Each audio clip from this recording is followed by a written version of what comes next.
As I mentioned, I'm with the Community Navigator program.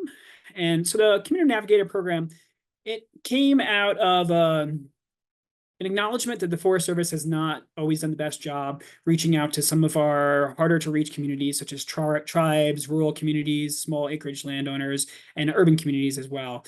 It's acknowledgement that these communities really hold a wealth of knowledge and expertise, and they're critical to helping us achieve our shared goals. So really the Forest Service, is committed to expanding our collaboration with those diverse partners.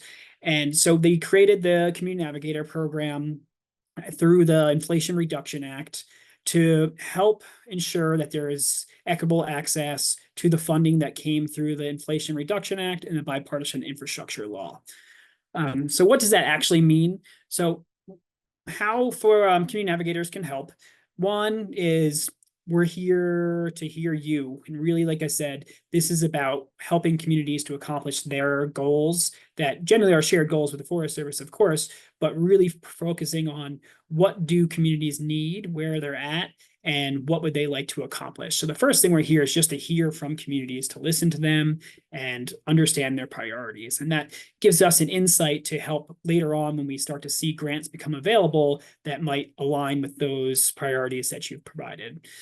Second thing is just connecting you. So we Community Navigators really often act as a bridge. So we can find, as I mentioned, find the right grants, help find the right grants for you if we know your priorities, or we might connect you with the right people in the Forest Service. I was working with an organization this morning who's organizing a big conference here in New Mexico, and they had a bunch of ideas of things they'd like people from the Forest Service to talk about. So I was able to talk with them and figure out, who were those right people to connect them to have the expertise in the room, because most of us as a community navigators, we're very much generalists. We don't have super in-depth knowledge of specific topics, but we have enough to get us in trouble on all the topics. But usually we can point you to the right person. It's really, really the thing, or another organization.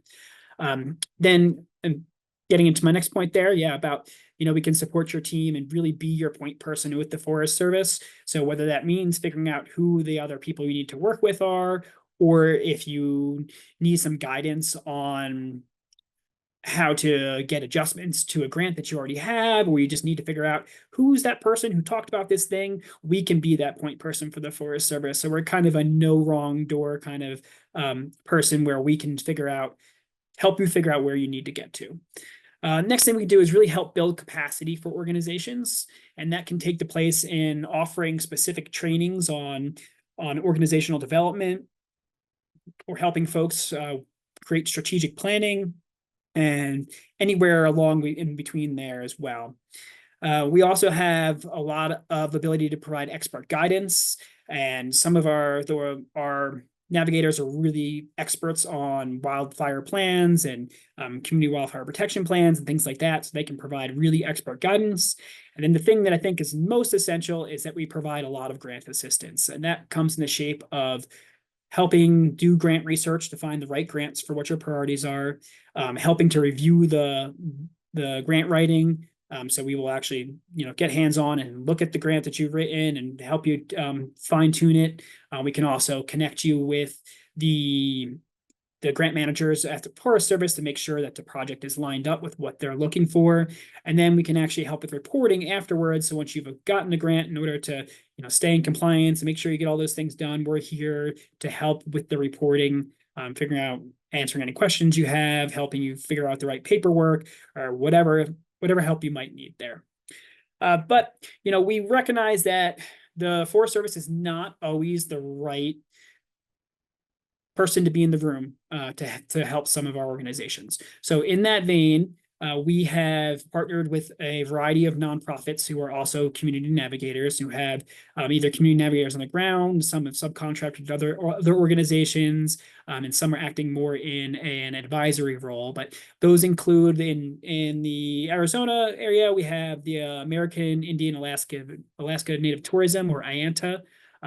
We have Coalitions and Collaboratives, which is based out of Colorado, but it does a lot of work in New Mexico and Arizona as well. We have First Nations Development Institute. We have the Forest Service, the Forest Stewards Guild, Hispanic Access Foundation, and the Watershed Research and Training Center. And each one of these, they have a specific area that they have a lot of expertise in. For instance, coalitions and collaboratives is great with doing capacity building for nonprofits. First Nations Development Institute is a native-run organization that has just great cultural competency, and really knows how to work with tribal communities in a really competent way. Forest Stewart Skills has a lot of expertise when it comes to community welfare protection plans and writing grants for the Forest Service for on like the more on the fire side. So it's a lot of where we're all working together with our partners to see who might be the best fit. So some folks might want to work directly with the Forest Service. Some folks might prefer working with a nonprofit. Some folks might just need particular help in a certain way. So we have all these available to us. And Hispanic Access Foundation is really active in Arizona. If any of you know Rebecca, she's really awesome. She's really on the ground, community navigator on the ground there, who's just doing some really, really great work. So I'm going to take a quick minute to run through a bunch of bunch of grants that are currently open or opening soon, and then we'll do some questions after that. So the first one I want to highlight is just the Community Wildfire Defense Grants. These are a newer grant through the Forest Service. We are coming up on round 3 for the which we expect to open in the fall. And these are grants that can be used to do any kind of work to reduce hazardous fuels or restore fire-adapted ecosystems. And there's 2 tracks. There's the track to develop and revise a community wildfire protection plan, which can be up to $250,000.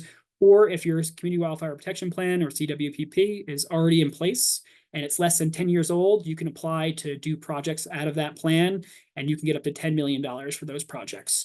So this is a really great opportunity. And I think we're coming to the end of this funding. So if anyone is interested in applying for funding out of this, I would check it out this time around. It's a really, really awesome big chunk of money to get a lot of great work done.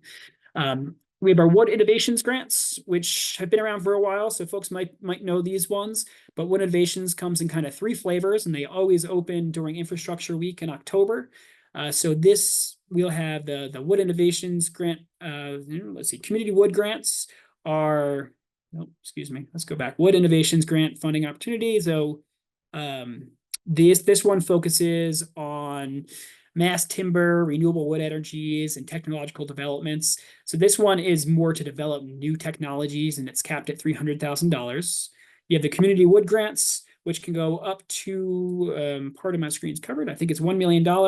And these are grants that really focus on wood energy systems.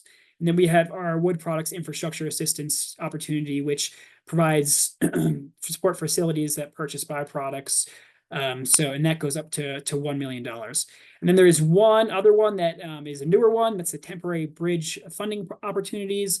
And this is a program where states and federally recognized tribes can purchase a temporary bridge that they can rent out to deal with any kind of flooding. And that one is on a rolling basis. And the next deadline for that one is December 27th. So that one's the one that's different from the rest there. Next, we have our small landowner support grants. So currently we have 3 opportunities that are open under the small landowner support grants. One is specific to tribal communities, and this is to access emerging private markets for climate mitigation for forest resilience.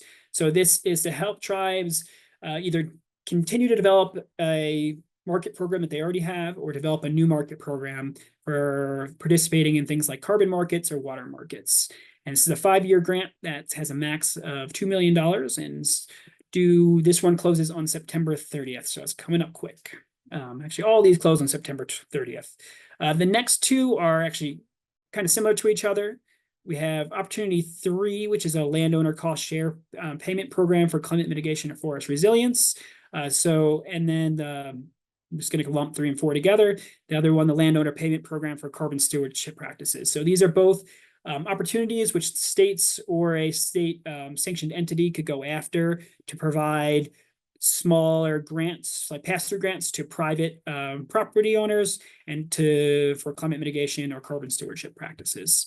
And those both have a max of $5 million unless you go for a multi-state opportunity for opportunity 3, and that's $15 million.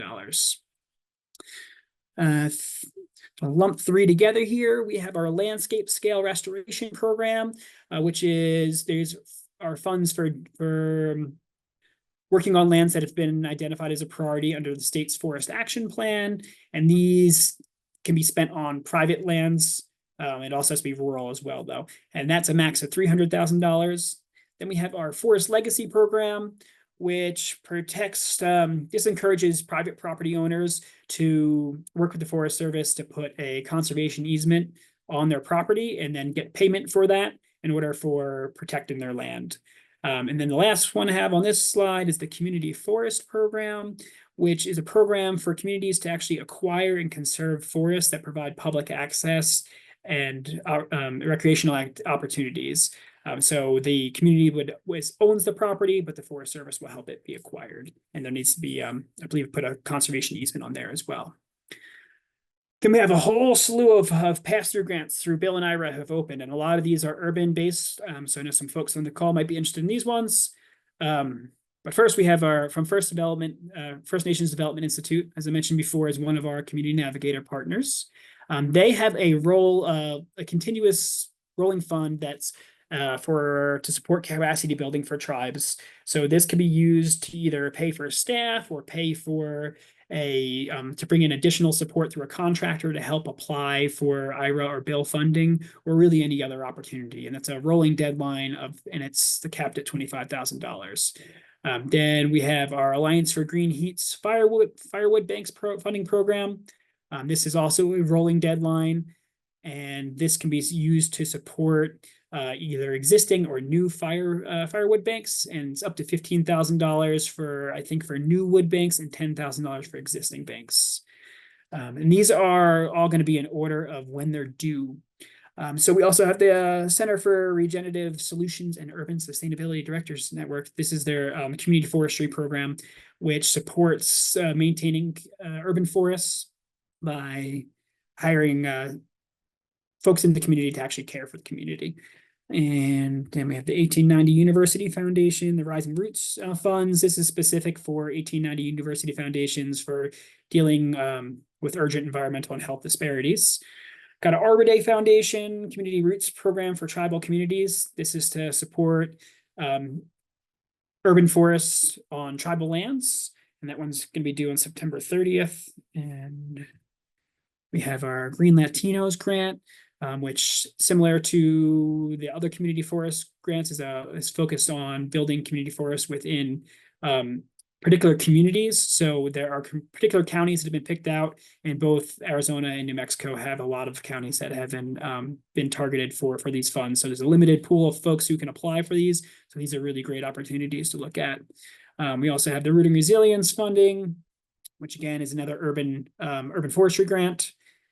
And then the Trust for Public Land has their forested community schoolyards, which is focusing on turning vacant schoolyards on tribal land into more relevant green spaces. Then last, there's the WUI grants through the Council of Western State Foresters, which can be used to work to reduce hazardous fuels in WUI areas or wildland urban interface areas.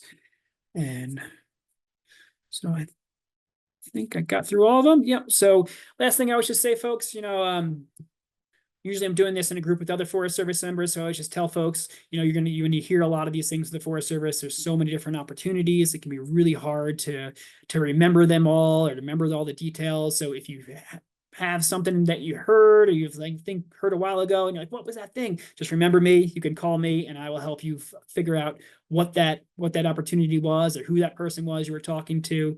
So we can really help you support the priorities that you have.